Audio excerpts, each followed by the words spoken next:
এখন অ্যাকর্ডিয়নের যে বাকি যে অংশগুলো ছিল এগুলো একটু দেখেন। আরো কি কি অপশনস এখানে আছে? বাকি যে অপশনস গুলো ছিল এখানে, এগুলোতে সব একই, আগে যেভাবে পড়ানো, মানে সেম আগে যেভাবে ছিল সেগুলো, এই অপশন গুলো, সেকশনের যে অপশন গুলো, এবং অ্যাডভান্স সেটিংস যে অপশন গুলো থাকে এগুলো সব মেইন যে সেটিংস সেটা আর এটা একই। মানে অ্যাডভান্স সেটিংস এর অপশন অলওয়েজ এক, সেম। চেঞ্জ যেটা হয় সেটা হচ্ছে স্টাইল এবং কন্টেন্টের এই দুই সেকশনে, এখানে কোনো চেঞ্জ হয় না, অ্যাডভান্স সেটিংসে কোনো চেঞ্জ হয় না, প্রত্যেকটাতে একই থাকে, প্রতিটা এলিমেন্টসে একই। এখন এখানে আমরা যেটা করছি, টাইটেলের কালার চেঞ্জ, ব্যাকগ্রাউন্ড চেঞ্জ সবকিছু করা যাবে এখান থেকে, স্টাইল থেকে। এটা হচ্ছে মেইন অ্যাকর্ডিয়নের, যেটা হেডারটা হচ্ছে শুধু হেডারের কন্টেন্ট, যেটা সেটা হচ্ছে এই নিচের যে বক্স, এই বক্সের যে ডিজাইন, সেখানে কি আছে, প্যাডিং আছে, বর্ডার রেডিয়াস আছে, বর্ডার দেওয়া যাবে, তারপরে হচ্ছে কালার, মানে কন্টেন্টের ব্যাকগ্রাউন্ড কালার, এগুলো। আর এর ভেতরে যে এলিমেন্টস থাকবে সেই এলিমেন্টস এর কালার দিতে হবে, আমি যে যে এলিমেন্টস গুলো ব্যবহার করব এখানে সেইগুলো থেকে। এখানে যে কোনো এলিমেন্টস কিন্তু ইউজ করা যায়, আমি চাইলে এখানে টাইটেল অ্যাড করে দিতে পারবো, ঠিক আছে? টাইটেল চাইলে এখানে অ্যাড করতে হবে, অপ্রয়োজনীয় জিনিস ডিলিটও করতে পারবো এভাবে। তো এই একটাতে যেভাবে কন্টেন্ট অ্যাড করলাম, সেকেন্ড যেটা আছে সেকেন্ডটাতেও একইভাবে কন্টেন্ট অ্যাড করতে হবে, প্লাসে ক্লিক করে, তারপরে থার্ড যেভাবে সেটা। এবং পরে যদি মনে হয় যে না, আমার আরো একটা এখানে অ্যাকর্ডিয়ন দরকার, তখন হচ্ছে এখানে এটা ডুপ্লিকেট করতে পারবো, তাহলে একটা নতুন তৈরি হবে, অথবা অ্যাড আইটেম, এখানে ক্লিক করলে একটা নতুন আইটেম তৈরি হবে। যে কোনো যে কোনো একটা আইটেম আমরা এখান থেকে ডুপ্লিকেট করে নিয়ে কাজ করতে পারবো, অথবা নতুন করে অ্যাড করতে পারবো। এই হচ্ছে অ্যাকর্ডিয়ন। আর বাকিগুলো আপনারা যখন কাজ করবেন, তখন কাজ করার সময় আপনারা অনেক ইস্যু পাবেন, সেই ইস্যুগুলো নিয়ে আমার সঙ্গে ডিসকাস করবেন এবং জিজ্ঞাসা করবেন।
এই হচ্ছে অ্যাকর্ডিয়ন, এখানে কন্টেন্ট এভাবে add করতে হয়।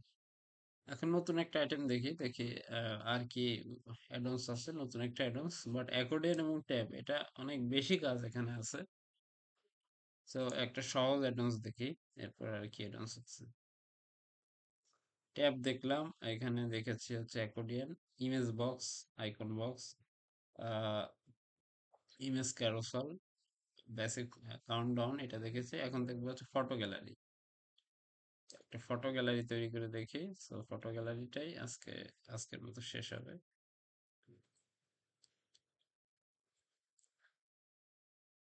ফটো গ্যালারি,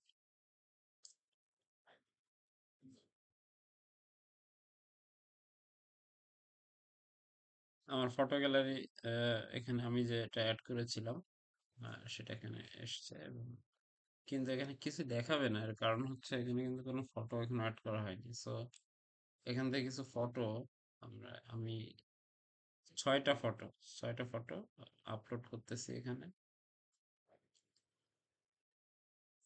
6টা সেম সাইজের ফটো হতে হবে অবশ্যই।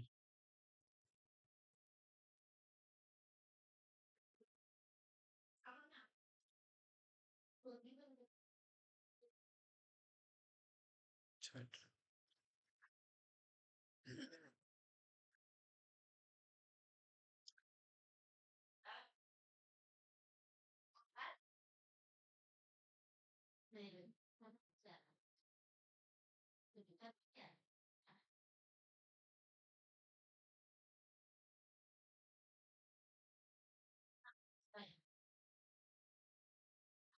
ইনসার্ট গ্যালারি, এখানে দেখেন যে ফটো 6টা এখানে অ্যাড করেছি। এই 6টা ফটোর ছোট ভিউ এখানে দেখা যাবে। তো এখানে কিছুটা এলোমেলো হতে পারে, এলোমেলো কারণ এখানে আরো কিছু অপশন আছে, যেমন ইমেজ সাইজ অনুযায়ী এটা যেমন আছে এখানে এমনই দেখানোরই কথা, 150 বাই 150। আমি এখান থেকে চাইলে আমার এই প্রয়োজনীয় ইচ্ছা মতো সাইজ আমি এখান থেকে সেট করতে পারবো। ফুল সাইজটাই দিয়ে আপনারা ট্রাই করবেন যে যখন ফটো গ্যালারি করবেন তখন ফটো গ্যালারির ছবিগুলো বা পিকচার গুলো যেন সেম সাইজের হয়। এটা ট্রাই করার দরকার নেই, যেহেতু এখানে তো সাইজের অপশন আছে। সো কি দরকার, আমরা হচ্ছে যে কোনো সাইজের উঠে এখান থেকে সাইজ বলে দেবো। ঠিক আছে, এখান থেকে সাইজ দেওয়া যায়, কিন্তু এটা কিন্তু অটো ক্রপ হয়ে আসে, মানে অটো কোডের মাধ্যমে ছবিটা ক্রপিং হয় তারপরে আসে। কিন্তু এই ক্রপিং এর সময় যদি সে ফটোর সাইজ যদি ঠিক মতো না পায়, রেশিও, সেক্ষেত্রে কিন্তু যেটা হবে সেটা হচ্ছে আহ ক্রপটা রেশিওটা ঠিক থাকবে না। যখন ক্রপ হবে কোনোটা হয়তো হাইট বেশি হয়ে যাবে, কোনোটা কম হতে পারে, এটা যদি সেম রেশিওতে না থাকে ছবিগুলো।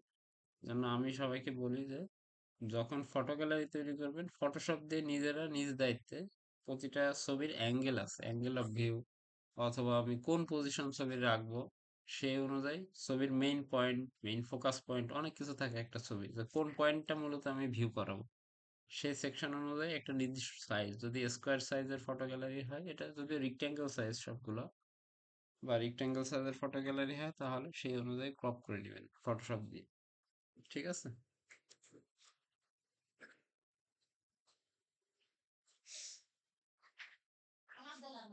তো এখানে নিয়েছি ফটো গ্যালারি, এর ফুল সাইজ দিলাম। তারপর আমি চাচ্ছি কলমসে 3টা করে থাকবে, প্রতিটা কলমসে 3টা করে দেখাবে। 3টা করে দিয়েছি এখানে। আহ তারপরে এটাই আপাতত এখানে আছে, এবং বাকি যা আছে ফটো গ্যালারি সবগুলো স্টাইলে এখানে খুব বেশি নাই। প্রথমে যেটা আছে গ্যাপ, কাস্টম গ্যাপ। গ্যাপ চাইলে দেখেন সাধারণত আমি এখানে গ্যাপ কমাতে বাড়াইতে পারবো।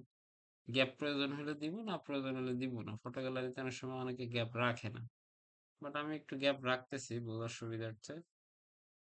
10 পিক্সেলের একটা গ্যাপ রাখি,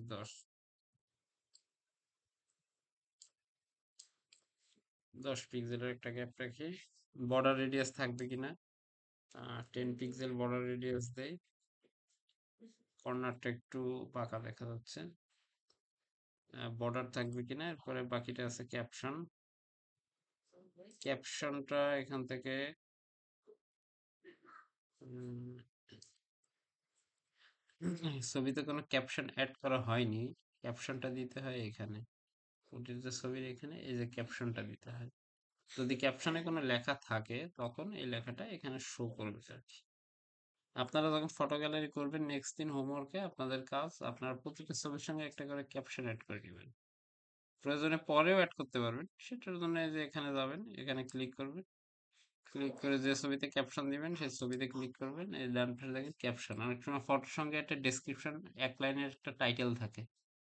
হ্যাঁ, ফটো গ্যালারির সঙ্গে টাইটেল থাকতেই পারে যে ফটোটা আসলে কিসের ফটো, কোন জায়গার ফটো। অনেক টাইটেল থাকে, বিজনেস রিলেটেড ফটো হলে থাকতে পারে, প্রোডাক্ট রিলেটেড কথা থাকতে পারে, পোর্টফোলিও হতে পারে, পোর্টফোলিও সাইট হলে সেই পোর্টফোলিও ডেসক্রিপশন থাকতে পারে। এক লাইন টাইটেল আর কি, টাইটেলটা ক্যাপশনে লিখতে হয়। সেই ক্যাপশন গুলো শো করানোর যে অপশন সেটা হচ্ছে এটা। বায় থাকবে না ডান দিকে থাকবে, টেক্সট কালার কি থাকবে, স্পেস কেমন থাকবে, নিচে থাকে ক্যাপশনটা, নিচে থাকতে পারে এই আর কি। ঠিক আছে, এভাবেই হচ্ছে ফটো গ্যালারি করতে হবে। বর্ডার থাকতে পারে এখানে, সলিড বর্ডার, বর্ডার কালার দিতে পারেন এখান থেকে। এটা হচ্ছে photo gallery. So next day আপনাদের কাজ হচ্ছে তিনটা। একটা হচ্ছে একটা ট্যাব মেনু তৈরি করা, যেটা এটা পাঁচটা করে করবেন, ট্যাব মেনু পাঁচটা, অ্যাকর্ডিয়ন পাঁচটা, এটা এবং পাঁচটা ফটো গ্যালারি তৈরি। পাঁচটা ফটো গ্যালারি হয়তো হবে না, কারণ এখানে খুব বেশি আহামরি ভেরিয়েশন পাবেন না, তারপর যে কয়টা ভেরিয়েশন সম্ভব আর কি। একটা বর্ডার দিয়ে করলেন, একটা রেডিয়াস কর্নার দিয়ে করলেন, একটা শ্যাডো ইউজ করে করতে পারেন। শ্যাডোর অপশন কি এখানে আছে? শ্যাডোর অপশন, শ্যাডোর অপশনটা নাই, শ্যাডো অপশন নাই, যাই হোক। বর্ডার দিয়ে একটা করলেন, কর্নার রেডিয়াস দিয়ে একটা করলেন, তারপরে হচ্ছে এখানে স্পেস ছাড়া একটা করলেন, উইদাউট স্পেস।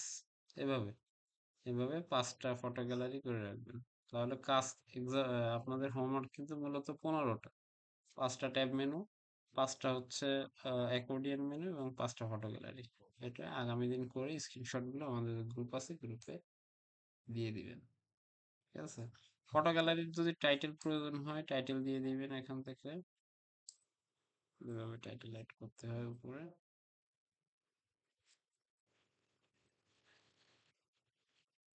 ফটো গ্যালারি টাইটেলটা সেন্টারে দিয়ে দিচ্ছি।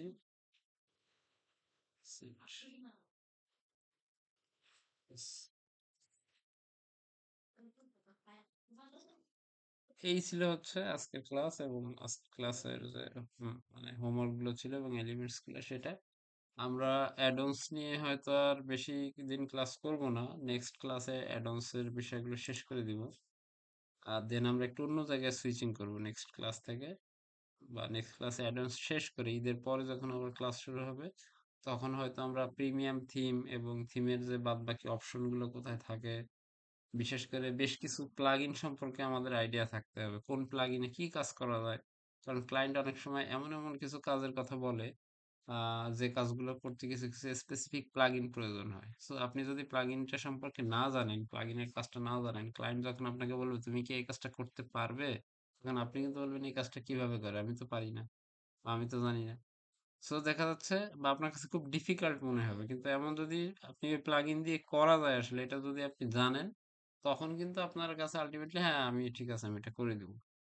এজন্য আপনার এই যে ওয়ার্ডপ্রেস দিয়ে পেজ সাজানোর পাশাপাশি বা পেজের সুন্দর ডিজাইন তৈরি করা জানা থাকার পাশাপাশি, কোন প্লাগইন কি কাজ করে, মার্কেটে কি কি প্লাগইন আছে, কি কি প্লাগইন পাওয়া যায়, এই সম্পর্কে আপনাদের আইডিয়া থাকতে হবে।